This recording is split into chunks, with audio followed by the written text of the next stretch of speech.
Alors maintenant, dans cette question, on va montrer que xp égale h bar, ce qui est déjà fait, mais que a accroît, le commutateur a accroît, qui est égal à a accroît moins accroît a, est égal à 1.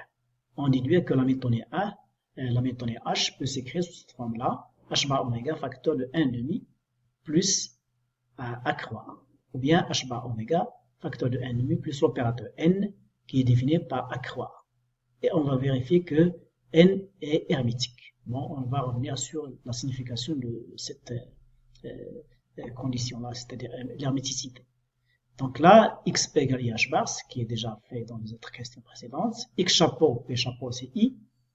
Bien sûr, je rappelle que x chapeau, c'est 1 sur racine de 2 a plus a croix. Et p chapeau, c'est 1 sur i racine de 2 a moins a croix. Donc là, si j'applique x chapeau, p chapeau à une fonction phi, ça donne i phi, après cette relation, et je remplace x chapeau, p chapeau moins p chapeau, x chapeau. Donc là, je remplace chaque opérateur par son expression. Donc il y a 1 sur i racine de 2, 1 sur racine de 2, a accroît plus a plus accroît, facteur de a moins accroît, appliqué à phi, moins la même chose, la même coefficient, a moins accroît, multiplié par accroît, plus a plus accroît, appliqué à phi. Donc là, toujours la même condition, ce que il n'y a pas de commutation, donc là ça donne 1 sur 2i, a carré, moins a accroît, plus accroît a, moins accroît au carré, moins en facteur de a carré, a accroît, moins accroît a, moins accroît au carré. Le tout appliqué à la fonction phi. Donc là je peux simplifier, il me reste x chapeau, p chapeau, phi, égale i phi d'une part, et d'autre part c'est 2 fois sur 2i, avec ainsi moins, a accroît moins accroît, appliqué à phi. Donc là, je simplifie le 2, je multiplie par i en bas, puisque i égale i au carré c'est moins 1, donc ça donne ici i facteur de a accroît moins accroît. D'accord? Et donc là, c'est le commutateur, finalement, ça c'est le commutateur a accroît.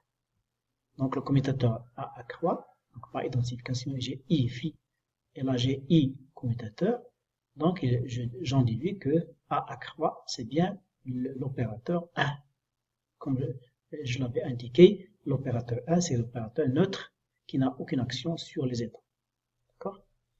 Donc finalement, l'hamiltonien, si je remplace dans cette expression de l'hamiltonien, h bar oméga sur 2, facteur de accroît a, plus a accroît, bon, le terme a accroît, c'est 1 plus accroît. Et accroît a, c'est l'opérateur n. Donc là, ça donne h bar sur 2, 2 fois accroît plus 1. Bien tout simplement, après simplification, c'est h bar oméga, facteur de 1, de 1,5 plus n. n est un opérateur qui est défini par accroît.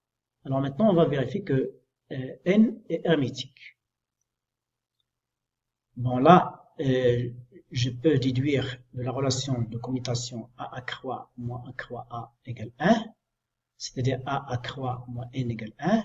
J'en déduis que a accroît c'est n plus 1. D'accord? D'autre part, je peux faire un petit rappel. Un opérateur a est hermétique s'il est égal à son adjoint. Ce qui n'est pas forcément toujours le cas. D'accord? En fait, ça correspond à des opérateurs qui correspondent à des grandeurs physiques. Par exemple, la position, l'impulsion, l'énergie, etc. Mais en général, A et accroît sont différents. Donc A est hermétique s'il est égal à son adjoint. D'accord? Donc, et d'autre part, le conjugué du produit AB conjugué accroît, c'est B croix accroît. C'est-à-dire, j'intervertis, je commence par B croix, B croix, et ensuite je mets accroît. D'accord? Ça, c'est une opération qu'on applique systématiquement. Donc, si je tiens compte de ces conditions, ou bien de ces définitions, j'en déduis que n égale n accroît. Donc, n est un opérateur hermétique. Et maintenant, vous comprendrez pourquoi nous avons tout ce travail-là que nous avons fait auparavant, c'est pour exprimer h en fonction de cet opérateur n qui est bien hermétique, contrairement aux opérateurs a et accroît. Donc là, c'est un résultat qui est très important, qui va nous aider pour la suite. En tenant compte de ce qui a précédé, l'équation valeur propre, c'est-à-dire l'équation h phi égale e phi, s'écrit sous cette forme-là, h bar oméga, facteur de 1,5, facteur de 1,5 plus n. N c'est l'opérateur défini par accroît a. Et d'autre part, on peut montrer, par un certain théorème, que les valeurs propres et les fonctions propres de l'opérateur n sont données par cette expression-là, n phi de n égale petit n phi de n. N est un nombre entier de l'ensemble n. Il peut prendre les valeurs 0, 1, 2, 3 selon le niveau. Et là, à partir d'ici, on peut facilement montrer que l'opérateur a agissant sur phi n donne la racine carrée de phi n, mais ce qui est important, c'est que on passe de la fonction phi n à phi n moins 1. D'accord? Bien sûr, ça c'est valable pour n supérieur ou égal à 1. Bon là, ça veut dire que A fait descendre le système de l'état phi n à l'état phi n moins 1. On dit que A est un opérateur d'annihilation, c'est-à-dire de destruction, ou bien qui fait baisser, qui fait disparaître les états. On passe de l'état phi n à l'état phi n moins 1. Et en l'opposé, vous avez accroît phi n égale racine carrée de n plus 1 phi n plus 1. Alors là, contrairement à A, l'opérateur accroît, il fait passer de l'état phi n à l'état phi n plus 1. Donc on l'appelle opérateur création. Donc là, accroît s'appelle opérateur création, phi n, A s'appelle opérateur annihilation. Annihilation, ça vient du verbe annihiler. Annihiler, c'est-à-dire faire disparaître ou bien détruire. D'accord? Bien. Et bien sûr, le n peut prendre les valeurs 0. 0, c'est l'état fondamental. 1, c'est l'état premier état excité, et ainsi de suite. Et donc là, je reviens sur le constat principal, c'est que les niveaux d'énergie, ou bien les énergies, pour un oscillateur harmonique quantique, sont quantifiés. Donc là, montrer que les énergies, qui sont solutions de l'équation de valeur propre, h phi n égale e n phi n, sont quantifiées, c'est-à-dire sont données par cette expression, où n est un nombre entier de l'ensemble n. Et on va faire une application numérique. Pour la réponse, l'équation valeur propre h phi égale e phi devient, avec l'introduction de l'opérateur, des opérateurs accroît et a, comme ça, et avec l'opérateur n, il devient sous la forme h bar oméga facteur de 1,5 plus n. Et nous avons admis que n phi n égale petit n phi n. Donc si je reporte donc cette expression, l'équation valeur propre, ça donne h phi n égale h bar oméga facteur de 1,5 plus n, appliqué à la fonction phi n. Et bien sûr, je sais que n agissant sur phi n donne petit n, donc là je remplace l'action de n, de grand n par petit n, voilà. Et par identification, ici, l'énergie E va être indexée par le nombre n, l'indice n, sous la forme h bar oméga facteur de 1,5 plus n. C'est-à-dire que les énergies d'un oscillateur harmonique sont bien quantifiées. Et n peut prendre les valeurs 0, l'état fondamental, 1, premier état excité, 2, deuxième état excité, ainsi de suite. C'est-à-dire que nous avons une succession d'états qui sont régulièrement espacés. Là, vous voyez que c'est proportionnel à n. Donc là, pour résumer, je tiens à vous rappeler les résultats suivants. L'opérateur n appliqué sur phi n, ça donne n phi n.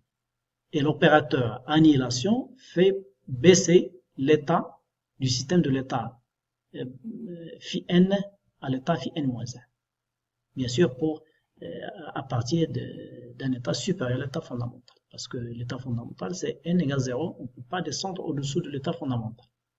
Et accroît fait partir, ou bien fait passer le système de l'état phi n à l'état phi n plus 1. D'accord?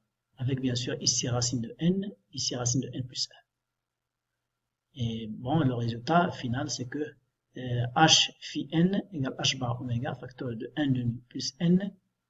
Donc les énergies sont données par cette expression. Bon, maintenant on fait une application numérique. L'état fondamental, bien sûr, là, pour une pulsation de 3,14, 10 à la puissance 14 Hz, H bar, on prend la valeur de 1,05 10-34 joules seconde. Bien sûr, vous savez qu'un électron-volt, c'est 1,6 10-19 joules, parce que là, il est plus commode de travailler en électron-volt, c'est plus significatif.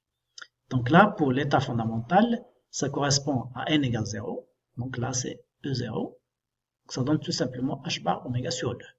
Et je remplace, pour le premier état excité, ça donne 1,5 plus 1. Ça fait 3,5 H bar oméga. Donc je remplace par les expressions que je viens de trouver. Et je trouve, bon là si je veux calculer la différence, ou bien le gap entre l'état fondamental et le premier état excité, que j'appelle l'état 1,0, c'est E1 moins E0. C'est l'équivalent de H bar oméga.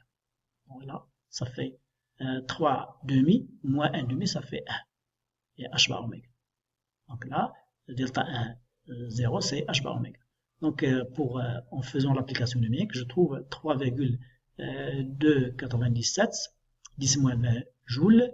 Je multiplie par, ou bien je divise par 1,6 10-19, donc ça me donne le gap, bien l'écart entre les deux niveaux en électronvolts. C'est pratiquement 0,2 électronvolts.